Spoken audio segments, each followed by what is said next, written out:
More on how those Montana ballot measures fit into the national landscape. We're joined now by Reed Wilson, founder and editor of Pluribus News. That's a digital media outlet tracking public policy in the states. It's great to have you here. Thanks for having me.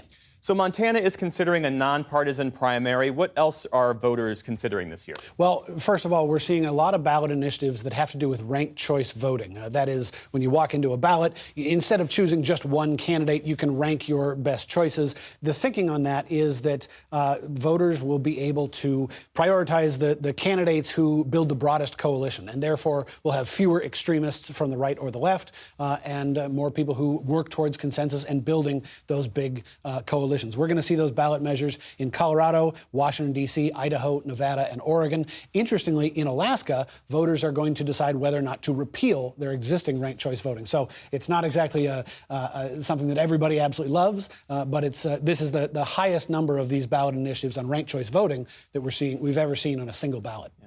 On a separate matter, on the campaign trail, we've heard Donald Trump and Republicans warn against non-citizens voting in the election, which we should say is already forbidden in federal elections. But now several states are considering ballot measures to prohibit what is already illegal? So not necessarily. So there are ballot initiatives on the ballot in 8 states controlled by Republican state legislatures who effectively want people to be thinking about illegal immigration when they walk into the polling place. So federal voting by non-citizens is already illegal, but these states would make state and local elections off limits to non-citizens as well. There are a very small number of places in California, Vermont, Maryland that allow non-citizens to vote on things like school board races or city council races. These would preempt all of those in those particular states. But then again, as you point out, in those states, there are no cities that allow non-citizens to vote.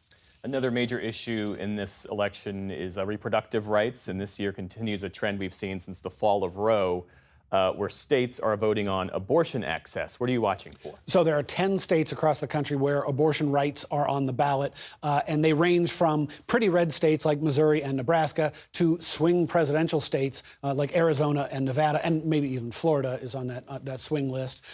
In every election since Roe v. Wade fell, when an abortion rights measure has been on the ballot, the pro-abortion rights position has passed, not just in blue states like California and Vermont, but in formerly swing states like Ohio, and even in very conservative states like Kentucky and Kansas. So I expect most of these abortion measures to pass. The one big wrinkle comes in Florida, where state law requires a constitutional amendment to get 60% of the vote.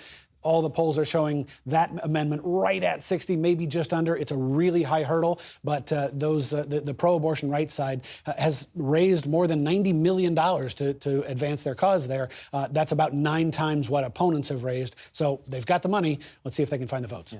And Democrats are hoping that having abortion rights on the ballot will boost turnout in some of these states. Is that expectation justified based on your reporting? So yes and no. There are very few examples in which a ballot initiative brings enough people to the polls in a presidential election, which is already going to be a high turnout election, to swing it to make a difference. The one real time when academics got to study this was back in 2004, when so many anti-same-sex marriage bans were on the ballot.